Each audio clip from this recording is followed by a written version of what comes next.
In the Graveyard by Anton Chekhov. The wind has got up, friends, and it is beginning to get dark. Hadn't we better take ourselves off before it gets worse? The wind was frolicking among the yellow leaves of the old birch trees, and a shower of thick drops fell upon us from the leaves. One of our party slipped on the clayey soil, and clutched at a big gray cross to save himself from falling. Igor Gradeyakov, titular councillor and cavalier, he read. I knew that gentleman. He was fond of his wife. He wore a Stanislav ribbon and read nothing. His digestion worked well. Life was all right, wasn't it? One would have thought he had no reason to die. But alas, fate had its eye on him. The poor fellow fell a victim of his habits of observation. On one occasion, when he was listening at a keyhole, he got such a bang on the head from the door that he sustained concussion of the brain. He had a brain, and died. And here under this tombstone lies a man who from his cradle detested verses and epigrams. As if to mock him, his whole tombstone is adorned with verses. There is someone coming. A man in a shabby coat, with a shaven, bluish-crimson countenance, overtook us. He had a bottle under his arm, and a parcel of sausage was sticking out of his pocket. "Where is the grave of Mushkin the actor?" he asked us in a husky voice. We conducted him towards the grave of Mushkin the actor, who had died 2 years before. "You are a government clerk, I suppose?" we asked him.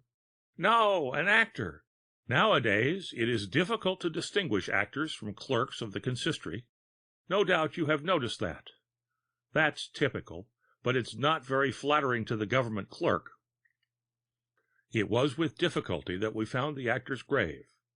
It had sunken, was overgrown with weeds, and had lost all appearance of a grave. A cheap little cross that had begun to rot and was covered with green moss blackened by the frost had an air of aged dejection and looked as if it were ailing. Forgotten friend Mishkin, we read. Time had erased the never and corrected the falsehood of man. A subscription to the monument to him was gotten up by actors and journalists, but they drank up the money, the dear fellows, sighed the actor, bowing down to the ground and touching the wet earth with his knees and his cap. How do you mean, drank it? That's very simple.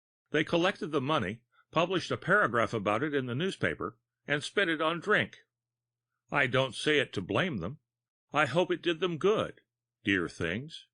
Good health to them, and eternal memory to him. Drinking means bad health and eternal memory, nothing but sadness.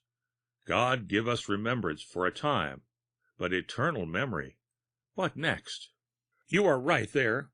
Mishkin was a well-known man, you see. There were a dozen wreaths on the coffin, and he is already forgotten. Those to whom he was dear have forgotten him, but those to whom he did harm remember him. I, for instance, shall never forget him, for I got nothing but harm from him. I have no love for the deceased." "What harm did he do you?" "Great harm," sighed the actor, and an expression of bitter resentment overspread his face. "To me he was a villain and a scoundrel, the kingdom of heaven be his.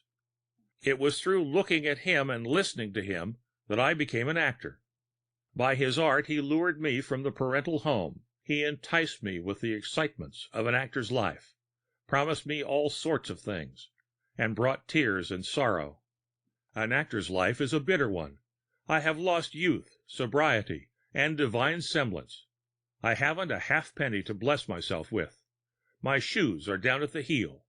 My breeches are frayed and patched, and my face looks as if it has been gnawed by dogs. My head is full of free-thinking and nonsense. He robbed me of my faith, my evil genius. It would have been something if I had had talent, but as it is, I am ruined for nothing. It's cold, honored friends. Won't you have some? There's enough for all. Brr! Let us drink to the rest of his soul. Though I don't like him, and though he's dead, he is the only one I had in the world. The only one." It is the last time I shall visit him. The doctors say I shall soon die of drink. So here I have come to say goodbye. One must forgive one's enemies." We left the actor to converse with the dead Mishkin, and went on.